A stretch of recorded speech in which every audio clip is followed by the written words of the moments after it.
notre service de prévention des risques au travail, on a fait un constat au niveau national qui laisse apparaître des risques importants dans la filière hippique et notamment un nombre assez élevé d'accidents de travail, notamment et d'accidents par rapport à la chute de cheval, la chute de hauteur proprement dit.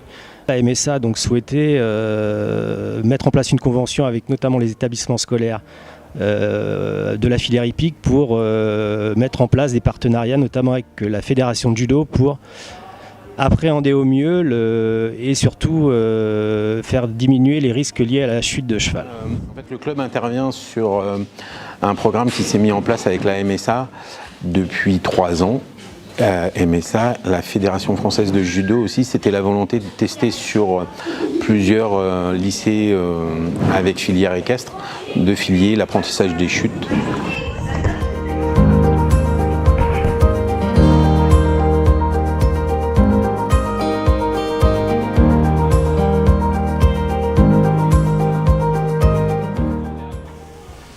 Donc cette formation gestion de la chute ou cet atelier en fait a eu lieu avec toute la promotion qui va sortir au mois de juin avec le diplôme du bac, donc depuis la seconde jusqu'à la terminale.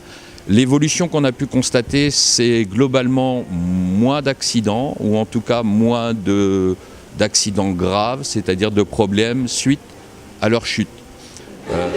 Alors l'évolution elle est flagrante, en première année, on a eu beaucoup de jeunes qui avaient du mal à chuter ou à se lancer, même ne serait-ce que sur le tapis. Aujourd'hui, c'est devenu quelque chose de très ludique, du cheval d'arçon. Même s'il y a un côté rigolade, le mouvement réflexe est acquis, quoi.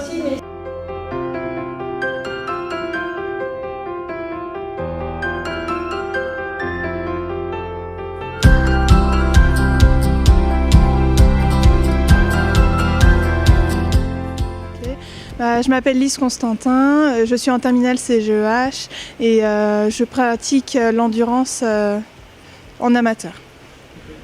J'appréhende beaucoup moins de chuter qu'avant, parce que du coup on a toujours l'automatisme de rouler que se laisser jeter par terre. Nos 2 disciplines sont finalement assez complémentaires, parce que c'est vrai que dans l'équitation, le risque de la chute est présent, même si nous, dans notre enseignement, on met tout en œuvre pour éviter ça. On recherche l'aisance, on travaille l'assiette, on cherche plutôt la décontraction, puisque plus on est contracté, on sait bien qu'on risque de se casser pendant la chute. Et le judo, lui, apprend à gérer justement cette chute en gardant cette décontraction. Donc finalement, on se rend compte que les 2 disciplines, effectivement, sont très complémentaires. Voilà. Et là, quelque part, la chute, même si elle n'est pas dans l'axe comme d'habitude, elle est comme ça, en vrille, et finalement, c'est là où tu te protèges. En plus, vous avez vu une évolution dans les élèves au cours de ces 3 années là-dessus? Alors, effectivement, sur certaines chutes, alors pas tous les élèves, mais certains élèves, et d'ailleurs, je leur ai fait la réflexion une fois, on a vu une chute vraiment où la cavalière est partie, c'était au galop, donc le cheval a rué, et donc la cavalière a été projeté et on l'a vu rouler vraiment dans sa chute.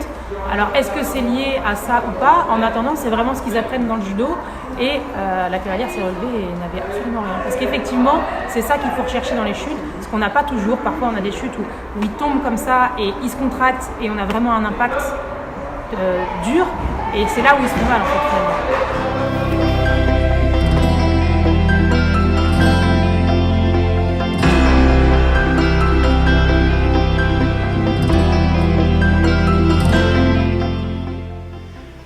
Moi j'ai commencé du coup quand je suis arrivée en première, donc ça fait 2 ans que je le fais. Mine de rien c'est assez utile parce que j'ai moins d'appréhension sur la chute. Ça m'arrive toujours autant de tomber, mais je sais que quand je vais tomber, ça fera moins peur et que j'arriverai à me rattraper et à protéger surtout ma tête, quoi. C'est le sport qui est comme ça, dans tous les cas on chute, mais avec la gestion de chute à cheval, avec le judo, ça permet d'avoir plus de réflexes quand on tombe et de peut-être moins se faire mal.